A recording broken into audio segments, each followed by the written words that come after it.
namin sa Quirino, dito sa... Naka-selfie ka. Ayan si Roma. Si Madam nandun na sa... Pabuhay. Falls.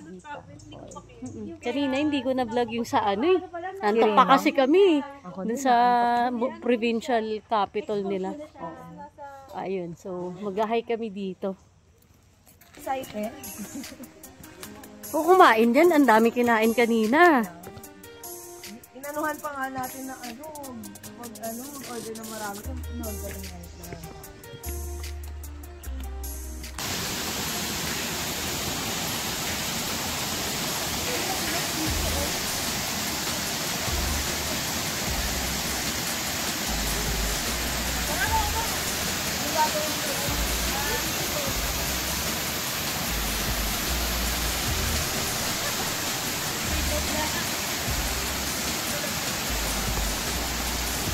Roma.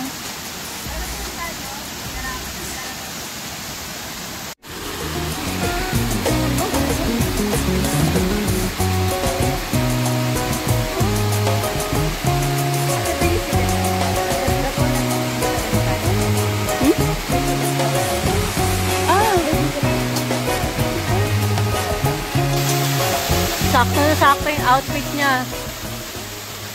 Ayan po si Ma'am Roma. Galing po yan ng falls. Pababa na siya. Ang tapang po dyan. Hi, Roma! Tingin naman dyan, Madam! Roma! Tingin ka naman dito. Ayun, oh. Ayan naman po si Madam May. Dahan-dahan, Madam, ha? Nakapaalang tayo.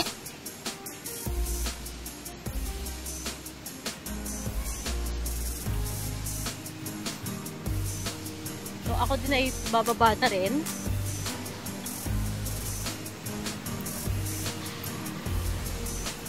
Kailangan talaga ay mag-ingat, no? Para hindi dumulas.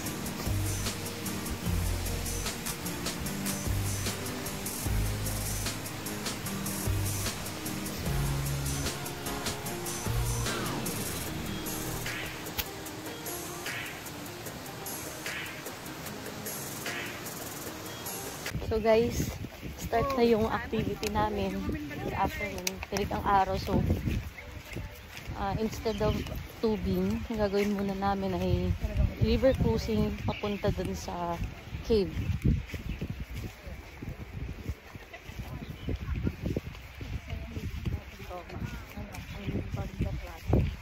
Sabi nila kuya, ng guide, maganda daw mag-river tubing dito pag tag-ulan para mas mataas yung water. Mas malalim. Mas feel mo yung tubig. So, yun yung bangka na sasakyan. Kami nasa likod. Dapat nandito si May eh. Kaya nga. Di balance tulo. Hindi balance eh. Nilahanap yung mabigat. Ate. Di ba papalipatin po namin sa harap ay sa likod? Sige po. Ito po malalim na to.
Go, May.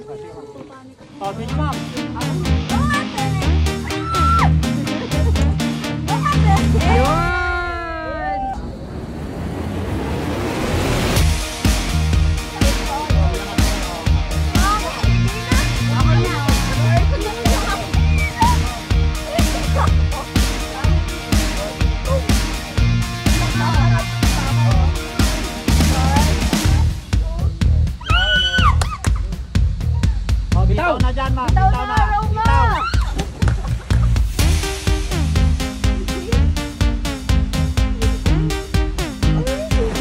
Yun! 7. Score, maraming bula. Ano eh?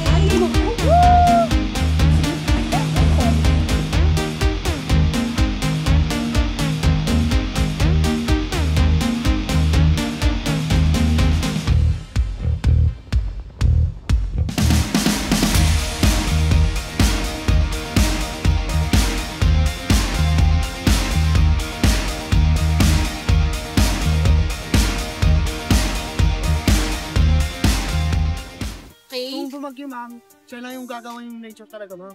Kung lumaki yung tubig, siya lang yung gagawin mga rocks. Oh. Kaya talaga Parang sa Cagayan de Oro din eh. River doon. nature talaga po, ma'am. Mm-mm. Ano yung kakaibang ano, ma'am? Mm-mm. Yung ano, parang basket yung ma'am eh. Ano, kung may YouTube lang, alam mo yan. Maraming tigil sa atin yan. Nature talaga gumawa.